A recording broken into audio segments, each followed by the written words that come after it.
What's up, YouTube? This is your friendly neighborhood movie nerd, back to give you guys everything that's going on in the world of movies and TV.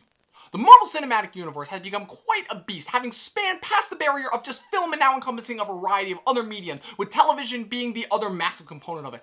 Agents of S.H.I.E.L.D. on ABC kicked off back in 2013, but in 2015, Netflix shocked us with one of the most surprising hits that you never in a million years thought would have been touched by the films.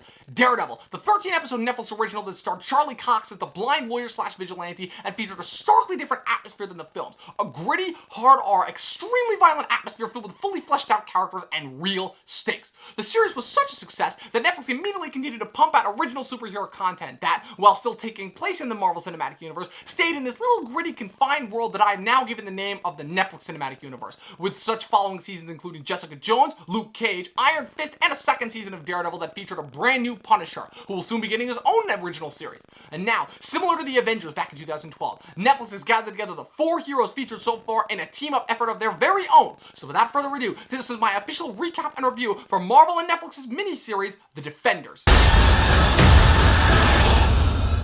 Danny, light it up.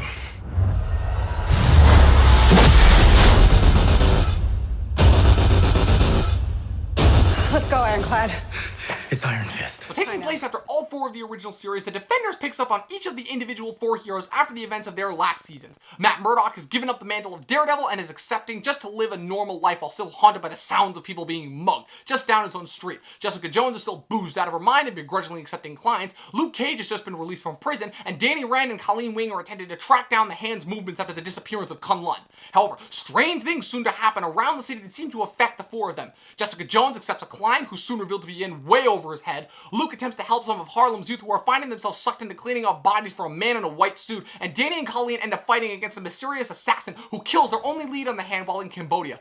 It all results in the 4 of them meeting up at the Hand's new headquarters in New York and being forced to fight their way out, which kicks off the adventures together as New York's newest super team. Now, the first thing I can say that this series does right, that every other Netflix series since the first season of Daredevil has failed at, is the pacing. In just 8 episodes, they're able to bring all 4 of these guys together, continue all of their respective story arcs from the previous seasons, tie them all up well enough to continue on to future seasons, and still have plenty of action and fun along the way. The other great thing about there only being 8 episodes is that, in my opinion, no filler. A lot of the previous seasons, besides the first season of Daredevil, had, in my opinion, a ton of filler, as Jessica Jones lagged in the middle half when they captured Kilgrave. Daredevil Season 2 has a disconnect between storylines that drags it out for an unnecessary period of time, while Luke Cage's final 8 episodes feel like a completely separate season. I didn't watch the first season of Iron Fist, but I had heard that it suffers from the same problems of having 13 episodes, among many other things. The other really great thing about the series is seeing these 4 together, working together. The key word here in the series is that it is called The Defenders. So, and when all 4 of these guys are on screen together, it is an absolute joy to watch. The biggest fear I had going into this is that these 4 series and 4 characters are so tonally different, I wasn't sure how they were going to be able to mesh together. However, the showrunners, who also happen to be the same ones from Daredevil Season 2, managed to do a great job of bringing these guys together and having a lot of fun with their different powers, personalities, and attitudes. And it does make for some genuinely great moments. Episode 4, which is the one where they're hiding out in the Chinese restaurant, is probably my favorite episode because it's just a great character piece where you get to see these 4 very different people come together through how the Hand has messed with all their lives. Plus, any episode with Scott Glenn in it is a joy to watch because Scott Glenn has been one of the best parts of this whole NCU since his introduction in the first season of Daredevil. Now, acting-wise, Charlie Cox is still the standout as Matt Murdock. He is 100% the most well-fleshed-out, fully formed, 3-dimensional character, and though every minute he's on screen, you can tell he's carrying around so much guilt from everyone he's lost in the last 2 years. He's the best of the 4, and he easily gives the best performance in the whole show. And as for the other 3, I have my own individual qualms for each one of them. First off, Luke Cage. I think Luke Cage is awesome. Mike Coulter gives a surprisingly leveled-out and down-to-earth performance for a guy who is bulletproof, but my problem with him is that after episode 7 from his own series, he really got no development at all, which sucks because when you take away the one thing that makes his character interesting, it just reduces him down to little more than a machine. Now, as for Danny Rand, now, I did not see the first season of Iron Fist, so unlike the other 3, I had nothing to go off of for him, but here's what I will say. I think Finn Jones is trying his hardest to work with absolute garbage material. I like Finn Jones' performance on Game of Thrones, but then again, that's the kind of show that would make even Pauly Shore seem like a credible actor. My problem is that Danny Rand is such a bland, generic white kid who thinks he is total hot shit, and when he's not thinking that, he's blabbing some self-prophesizing crap about how he's the immortal Iron Fist, and I'm like, shut up. It does add to some of the humor from the encounters between the 4, as when he tries to pull that crap, the other 3 just shut him down. But I also really like his back and forth with Matt because they're the 2 whose lives have been the most impacted by the Hand.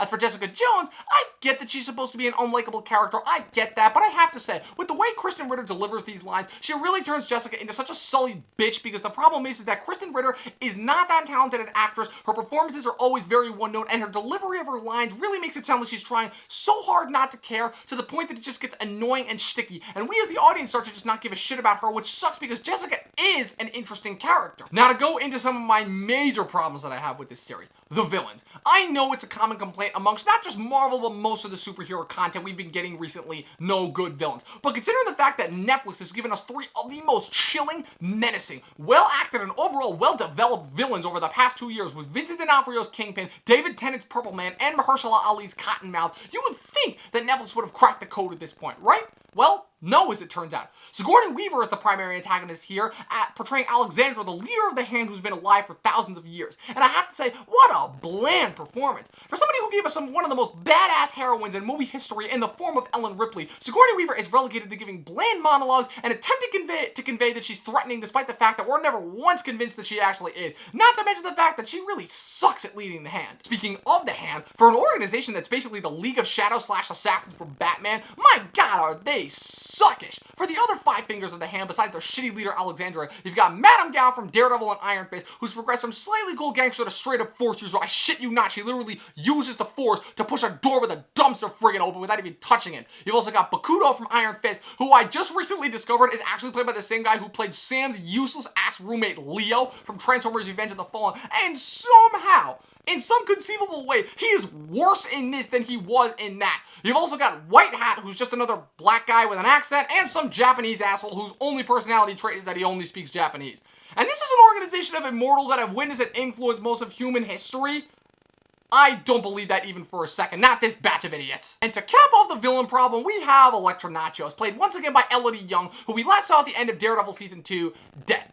We learn in this series that Alexander resurrected her using the same black goo from Prometheus that they've been using to sustain their immortality for decades, and she's now been reformed into the Black Sky, which is basically the Hand's personal assassin. Now, as far as the character Elektra goes, I didn't think she was fantastic in Daredevil Season 2, but obviously she was light years ahead of Jennifer Garner. Then again, that really isn't saying much, because I really didn't think she was that compelling a character, seeing as her only sole purpose in Daredevil Season 2 seemed to just being providing sexual tension for Matt. Now, when she gets resurrected, she seems to just be this vessel as she's blindly following the Hand's instructions and just killing people left and right for them, including Jessica's client that gets her involved in the whole mess, as well as killing the person that Danny and Colleen were tracking in Cambodia. But as the series goes on, it slowly becomes apparent that bringing back Elektra was really not that smart a decision, as she fails to kill Matt twice when she gets a chance. And then she kidnaps Danny for the Hand as they need him to break through some wall that leads to some hidden fortress or whatever, blah blah blah, who cares, and she kills Stick in the process. So it looks like she's actually doing the Hand's bidding again. And then, and quite possibly the biggest plot twist, she winds up killing Alexandra, revealing herself to be the bad guy all along? Look, the point being, she constantly bounces back and forth, and it isn't really clear whose side she's on, and it just feels unnecessarily stupid and confusing, especially when it concerns a character who really wasn't that compelling to begin with. A little bit of spoilers here, so basically the series ends in a big battle with the 4 of them fighting the Hand in the pit which is beneath Midland Circle, which is the Hand's company that's a front, where it's revealed that the wall that they needed Danny to break down actually leads to the skeleton of a dragon, whose bones provide the source of the Hand's immortality. While up on the surface, Claire and Colleen end up fighting with Bakuto, Colleen's former mentor, with Misty, the cop from Luke Cage, intervening at the last minute and getting her arm chopped off, before Colleen successfully beheads Bakuto, finishing him for good this time, as he had died previously in Iron Fist. Danny, Luke, and Jessica manage to fight off the Hand and escape to the surface before Claire and Colleen set off several bombs that bring down the building, while Matt stays behind in an attempt to dissuade Elektra, and the 2 of them are supposedly perishing in the explosion together. In the aftermath, Jessica and Luke have a reunification, sort of, while Danny declares that he will protect the city in Matt's absence. But wait, Matt's still alive, because they already announced Daredevil Season 3. Overall, I think my biggest problem with the Defenders is that I'm starting to care less and less about the Marvelverse outside of the movies, because I know that because of the feud between Kevin Feige and Ike Perlmutter, who wanted the Netflix properties to remain outside of Disney jurisdiction, that there are never going to be any crossovers between the 2 properties, and I just find that there are less and less ways to keep bringing me back around and interested. Daredevil's still fantastic, and I'll check out The Punisher because of how great Bernthal was, but just the Defenders was really relying on the fun factor of seeing all 4 of these heroes together, but when the quality of all the series going down, it's just increasing more and more. It decreases the amount of shits I have to give, plus the fact that I already saw a great coming together of heroes already back in 2012, so seeing it again really doesn't pique my interest or just have me saying having as much fun this time. So I will say overall that The Defenders, while it is fun at certain parts, and it is definitely more well-paced than almost all the shows that came before, it really is just something that you should watch if you've got a few hours to kill. So that is my overall recap and review for the Defenders miniseries. Let me know what you guys think in the comments below. Be sure to also click that like button and that subscribe button. Follow me on Twitter at movienerdreview. Also head on over to the website movienerdreviews.com. That is it. I will see you guys next time.